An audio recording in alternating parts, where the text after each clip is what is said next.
Friends, welcome to my channel. ఈరోజు నేను పప్పు చారు చేస్తున్నానండి. చూద్దాము. ఫస్ట్ కందిపప్పు కడిగి తీసుకున్నానండి, ఒక చిన్న గ్లాసు.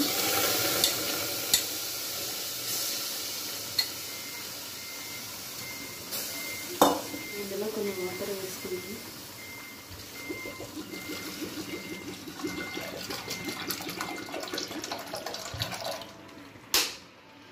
కొంచెం పసుపు వేసుకున్నానండి.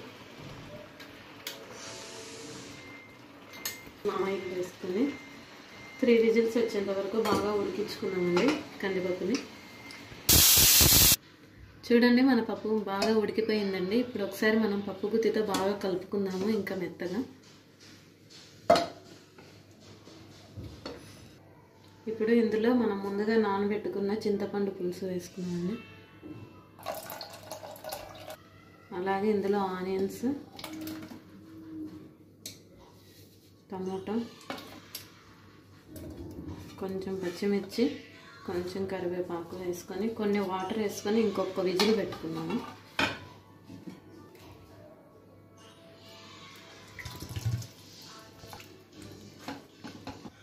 చూడండి ఫ్రెండ్స్, టమాటాలు అన్నీ బాగా మెత్తగా ఉడికిపోయినాయి. ఇప్పుడు మనం ఇందులో కొంచెం కారం వేసుకున్నాం లైట్గా.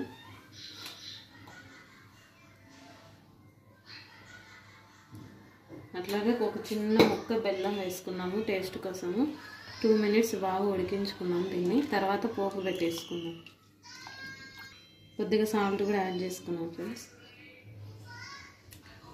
పోపు పెట్టేసుకున్నాం ఫ్రెండ్స్.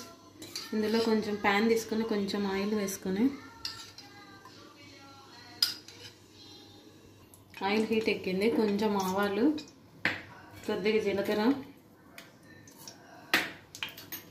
వెల్లుల్లి, ఎండుమిర్చి, కొంచెం కరివేపాకు అన్నీ వేసుకుని బాగా వేయించుకున్నాము. పోపు రెడీ అయిపోయింది ఫ్రెండ్స్. ఇప్పుడు పప్పుచారులు వేసేసుకున్నాము.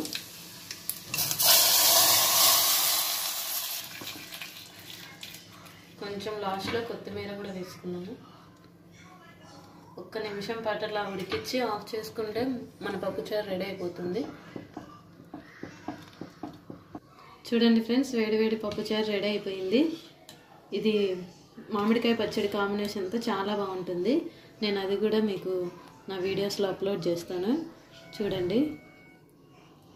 ఈ రెసిపీ మీకు కానీ నచ్చినట్లయితే please subscribe my channel friends. Bye.